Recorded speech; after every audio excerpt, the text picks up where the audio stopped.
While the world unites and the United Kingdom unites in the name of the Queen, but there are problems simmering and there are questions being asked about the monarchy, the relevance of the monarchy, and so on and so forth. And the very big one where I stand right now in Scotland is the independence of Scotland, which is more a political question, but more relevant now that there is a new government, or rather new Prime Minister, not now government, in place in the UK. And I'm here with Alex Cole-Hamilton, who is the leader of Lib Dems, and what a person to have to answer all this. So should we start with independence, if I may call you Alex, if you allow me? Of course. Brilliant. So how forceful is the ask? Well, this is something that's actually been rattling around the sides of Scottish discussion and political debate for the last decade.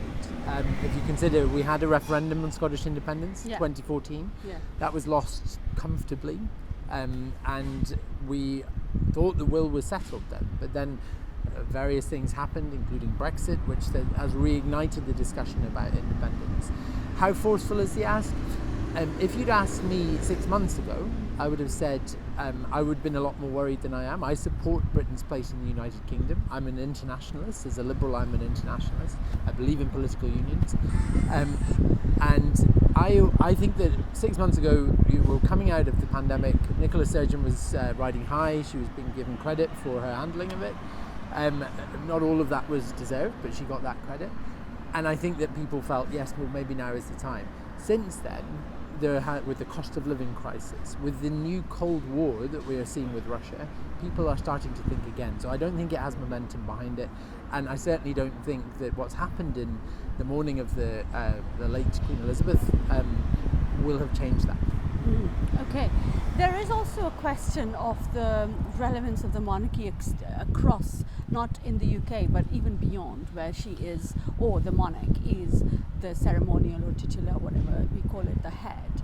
And there are noises of turning that into republic. There are young voices in Australia, in New Zealand, in Antigua, even the government or the African countries. How do you perceive that going forward? Well, I think it's natural that at this period of change, with the installation of King Charles III, that all of the territories and realms that adopt the British monarch as their ceremonial head of state will have a period of introspection, and that's absolutely fine. And I think that it's inevitable that some will choose to divest themselves of that tradition, and that's fine. You know, I think we will part as friends. I'm sure that a special relationship will exist between our countries with those that decide that. But I don't think it harms either Britain as an idea or the institution of the monarchy. It's just an evolution.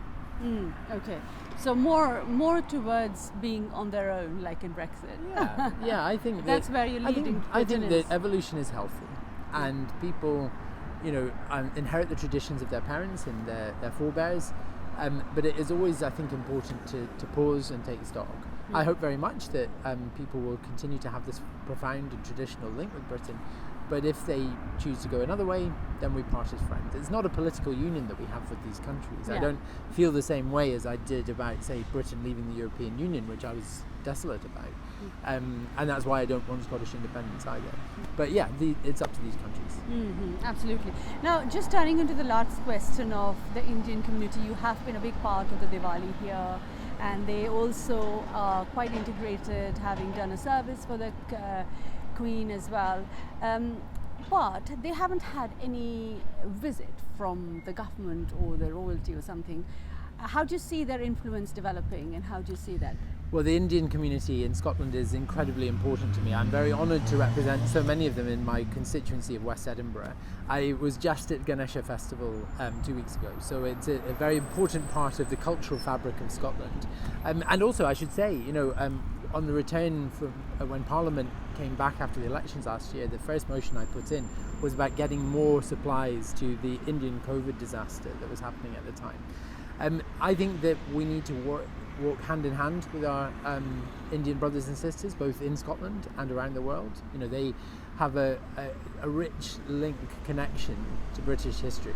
I mean, some of that history is very jaded, of course, But I love the fact that we have seen such an outpouring of grief and respect for the passing of Queen Elizabeth from Indians all around the world. Yeah, indeed. And India being a big market for the UK, and really there has been a very strong movement to get the trade deal through.